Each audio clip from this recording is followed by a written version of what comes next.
Hi, my name's Leah Anderson, and it's my pleasure to present this next session in our Small Business Big Impact program. Today we're joined by Jonathon Alt, Dr. Anna Kurtovic of Darris Group, and Sonia Gibson of Accounting Heart, who'll be presenting a session on mitigating risk and making the most of government stimulus for small business. This session is proudly sponsored by Business Port Stephens. Hello, my name is Jonathon Alt. I'm here with Dr. Anna Kurtovic, and we're both from Darris Group. Darris Group specialises in business protection through fraud, risk and control and related activities. And Sonia Gibson of Accounting Heart. Sonia? Yeah, hi. So as Jonathan said, Sonia Gibson from Accounting Heart. And we're a little bit different to most accountants because we recognise the role that the head and the heart both have to play when it comes to making big decisions, whether it be personally or in business. Thanks, Sonia.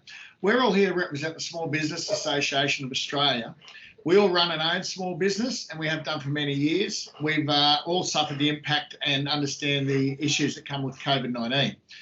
We thank you, Port Stephens, and the Small Business Association of Australia for the opportunity to pass on some issues that you may consider that relate to the increased risk of financial crime to your business during COVID and how this translates across the stimulus measures of JobKeeper, JobSeeker and JobMaker.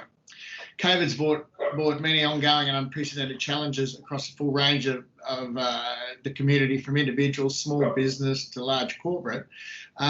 However, with regards to the impact on individuals with such things as job loss and the need to make ends meet, and the pressure on many small businesses just to keep the doors open, let alone turn a profit, this creates a significantly increased risk to your business, as well as opening up stimulus opportunities that can be hard to navigate. Anna and I are going to briefly discuss the risks of fraud and financial crime, where I'll focus on the external threats to your organisation and Anna the internal. And following this, Sonia is going to provide some insights into the current position of the mentioned stimulus and support measures from government. These will be brief, but hopefully we'll be able to direct you and arm you with sufficient knowledge to support you from today forward. Okay. So, Jonathan, what is fraud and financial crime? Thanks, Sonia. Look, fraud and financial crime has many meanings, but in lay terms, it's best to consider it that it's any activity that involves a deception or dishonesty that may impact your business through a financial loss or related impact. Okay. Jonathan, is there increased risk to small business from the outside threat? Yeah, look, and history has shown that there are significant increases in fraud following every significant financial impact, such as the 1987 share market crash, the GFC. This impacts businesses both internal and externally. Externally, criminals, either single operators, they will target businesses, and a geographic location doesn't discriminate. For instance, a criminal can operate from anywhere in the world and appear to be on your doorstep with a local phone number, Australian mobile or whatnot, and they come armed with personal and company information that's available from one of the countless open source touch points that we all have from our digital footprint. Small business is often most vulnerable because they operate on a high level of trust.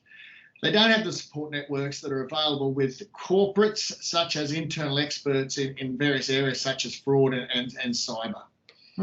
Okay, so I guess the next question is to ask is what are the nature of those kinds of threats? Look, there's many schemes, Sonia, and there's new ones every day because when one gets closed, they vary or evolve. But look, just to give you a very quick snapshot of those schemes, the major ones are bank transfer fraud, or they're otherwise called authorised push payment schemes. This can be an email or an invoice seemingly from a client, but with changed bank details. The criminal has hacked or accessed your client email, so it appears genuine. It's coming from a genuine email account. They know the history with you because they can see the trail, and they request you use another bank account as they've changed banks or something similar. Look, just as recently as the last week or two, I know a very senior barrister who had his email hacked, and all of his clients with outstanding debts received such emails. Some of them lost up to $20,000. Another key one is phishing, which everyone's probably heard of. And quite simply, the fraudsters, for want of a better word, they pose as various organisations, particularly government, or as clients. They send emails or text messages with attachments, or they seek to have you input personal information. And once they have that information, they can then take over your accounts or utilise your accounts and that information. Again, personally, in the last few weeks, I received several, 2 of them from emails and both clients. Another one is business email scams. They request you to log into a fake COVID-19 website to update your details. It appears to be from a government organisation or similar. And given the operation, the environment we're working in, they appear genuine, and people trying to do the right thing put their details in, and suddenly you're a victim of a type of fraud. Charity and COVID treatment scams, where people pose as charities to encourage you to donate money to COVID treatments and the like. And again, we're all good of heart, trying to do the right thing, and you do that, but really you're just providing money to fraudsters. From a less of a cyber world, invoicing, check your clients' invoices. Make sure they're not inflated. Invoices for services, not invoices from company you don't normally do businesses with. They might be small, but they can add up. And for those in sectors such as retail, simply be aware of the increased risk of people stealing your property. There's some really good points there, Jonathan. I know that I've seen some quite scary emails from what seemed to be from the tax office, asking people to put bank account details in relation to JobKeeper and other stimulus measures. And I think the thing to be aware of, if there's something that you're not quite sure of, and unless it's come from your accountant, just be very wary of it, and check back with the tax office or with your accountant to make sure that things are as they should be. Yeah. So I guess, what can business do to protect themselves with these types of threats? Yeah, look, really awareness is a key. That's the biggest thing. Have an awareness of these things. Be aware that you can be impacted. You're not unique. You're not away from this. You're in the globalised economy we live in. Everyone's vulnerable. Have someone responsible for fraud control measures in your organisation. Now, this doesn't have to be complex. If you're a micro business, it can be a few simple process of understanding what the risk could be, communicating these to your staff, even if it's one other person, and reviewing these risks and staying on top of these risks. There's a great website the government has called ScamWatch. Conduct a risk assessment to understand your vulnerabilities for your organisation and how that may impact you, because every organisation, every business is different, and they may have different vulnerabilities. Involve your employees, communicate the risk to your employees, have them aware that they could be part of could become a victim on behalf of your business. They make decisions for you, and they need to be aware of this, and have the appropriate security measures in place. If it's a physical, if you're a retail or similar outlet, and cyber for all businesses. Upgrade your antivirus software, change your passwords regularly, and use passwords that are unique, not your business name.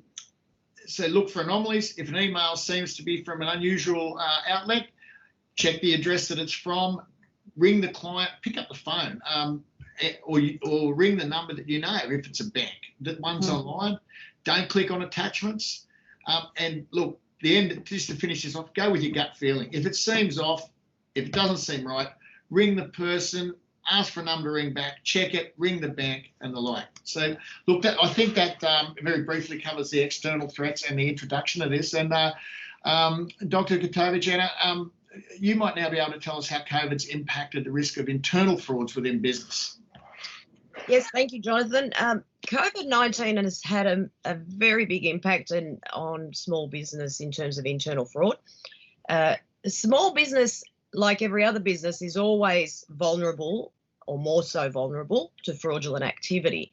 However, this global pandemic has heightened this risk. It's heightened the risk because most small businesses have had to adapt how they operate to try and survive during this time. They've had to rapidly change the way they operate and control their organisation, their business operations. In addition to that, individuals have also had to adapt. They've had to adapt from a working point of view, in terms of most of them working remotely, working from home. And then they've had to adapt to these financial pressures that COVID has been applying to most of the population worldwide. what we've seen at the moment for the first time in a long time and in memory is that both individuals and businesses are both facing extreme economic and financial challenges. So as this starts to filtrate through the business, individuals become more susceptible to, or businesses become more susceptible to fraud as individuals become more susceptible to pressure. And then we start to see the fraud triangle, which is the basis of any fraud, where you need to have the 3 points. You need to have the incentive or the pressure, you need to have the opportunity, and you need to have the rationalisation. So with COVID-19, we're starting to see that it's not only businesses trying to survive and trying to do the best they can, but individuals as well. There are people out there worried for their jobs. There are people out there with financial pressures. Most families, both breadwinners, are under financial pressure. So you start to see this pressure and this incentive grow, and therefore you start to see the opportunity grow, and you start to see more fraud, internal fraud, take place.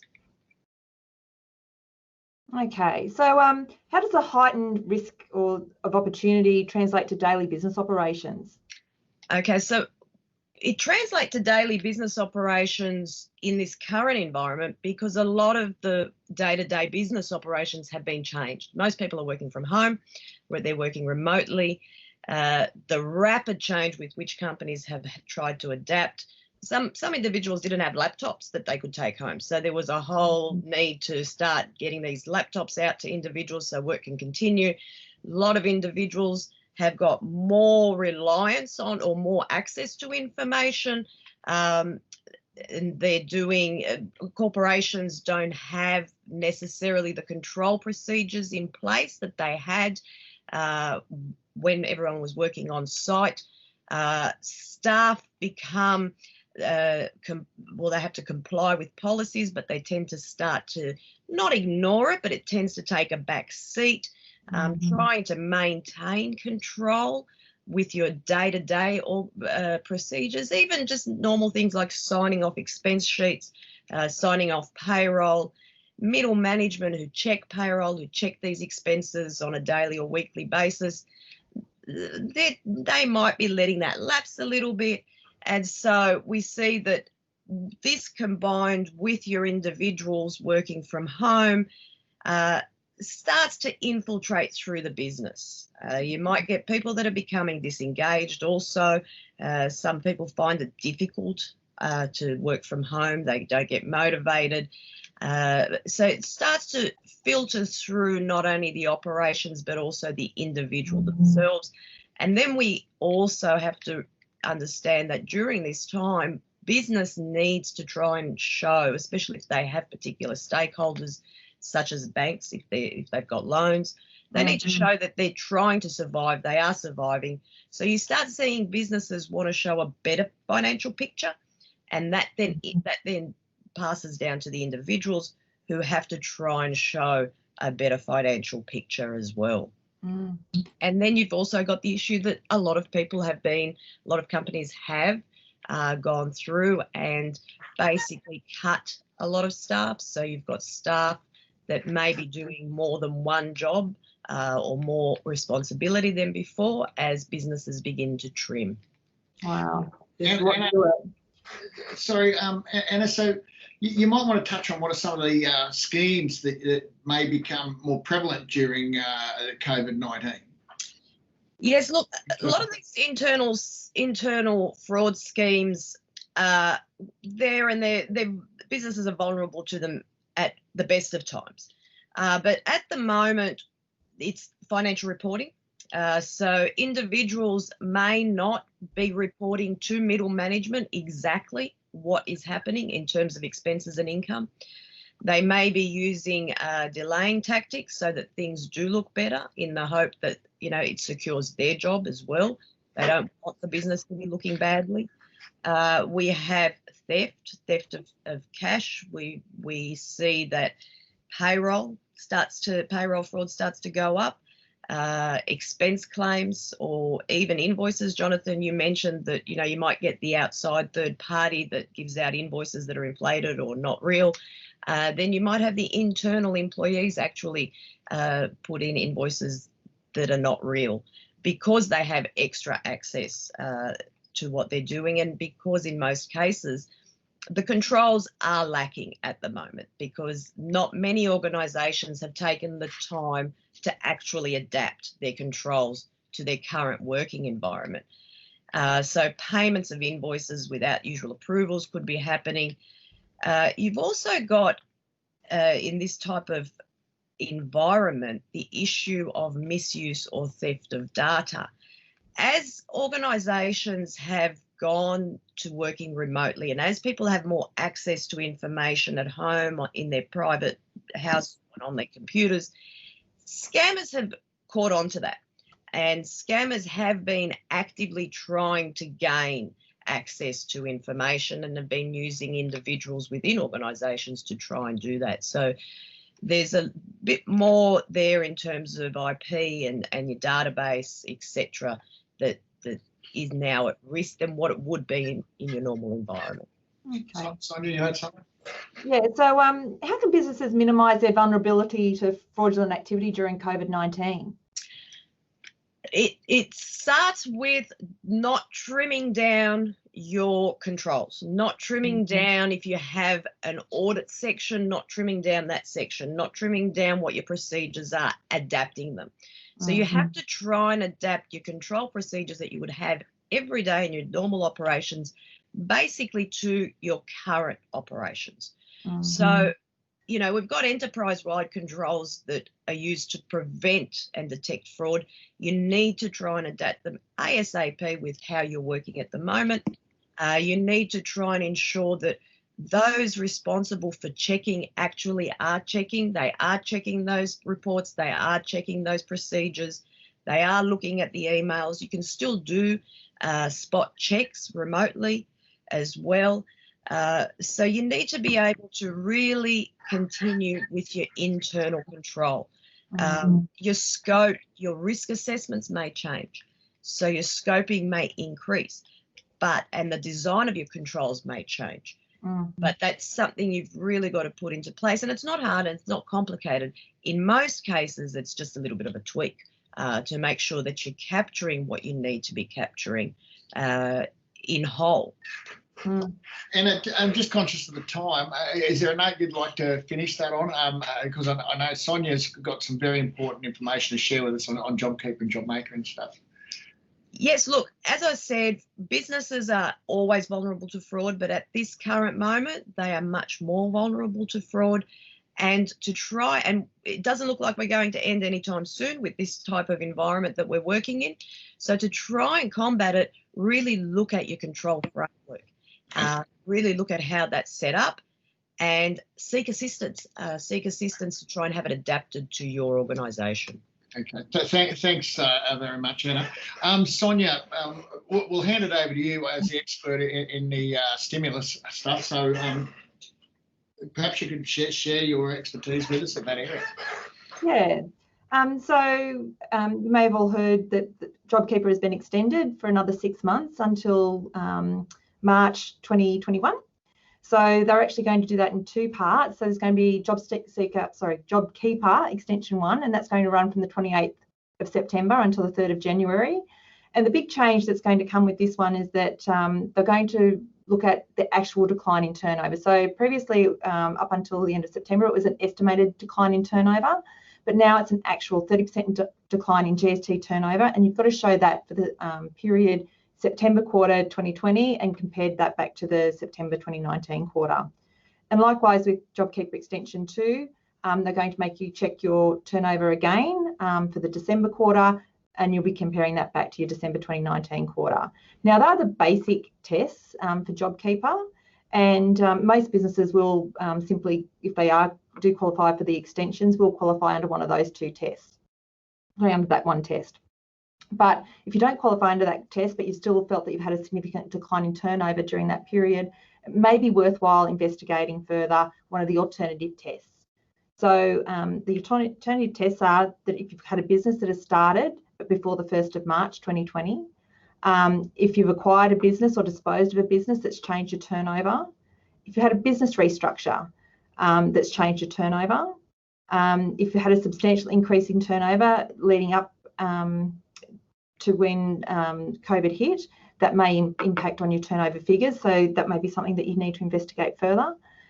If your business has been affected by drought or natural disaster, and certainly have plenty of those at the beginning of the year. If your business has got irregular turnover, or if you're a sole trader where you've had sickness, injury or leave during that period, or a business that has temporarily ceased trading during the relevant comparison period. So as you can see, there's lots of alternative tests there. If you think you may qualify for an alternative test, you need further detail, I certainly recommend that you speak to an accountant, because it is certainly a complex area of the JobKeeper rules. So you may have also heard that there's going to be some changes to the rates of payment for JobKeeper. So for the first extension up until the end of December, the JobKeeper amounts are going to decline from $1,500 a fortnight to $1,200 a fortnight for employees or eligible business participants who work more than 80 hours in the reference period. So on average, that will be about 20 hours a week. And for those that work less than 20 hours a week, it will be $750. Now, I guess here's some more sort of technicalities to the JobKeeper rules, and that's that this reference period that they're referring to is talking about a pay period or pay periods that end just before the 1st of March or 1 July, and it's the 28 days prior to that you need to look at to see whether or not your employees or whether or not yourself as the eligible business participant actually have worked the 80 hours. So that's something that's nice and confusing for people, but it's something that's very important. And if there's any doubt or if you're uncertain as to whether or not you meet those tests, again, I recommend that you speak to your accountant about that. So for the second extension, so from the 4th of January through to the 28th of March, the JobKeeper rate's going to decline again, and it'll be $1,000 per fortnight for those that work more than 80 hours in that reference period, or $650 if you work less. So just leading on from that, there's probably a lot of businesses at the moment that still haven't done their September BAS for 2020. So they still may not know whether or not they've actually qualified for JobKeeper or for the first JobKeeper extension. My lights have just gone off, I'll just wave them back on again.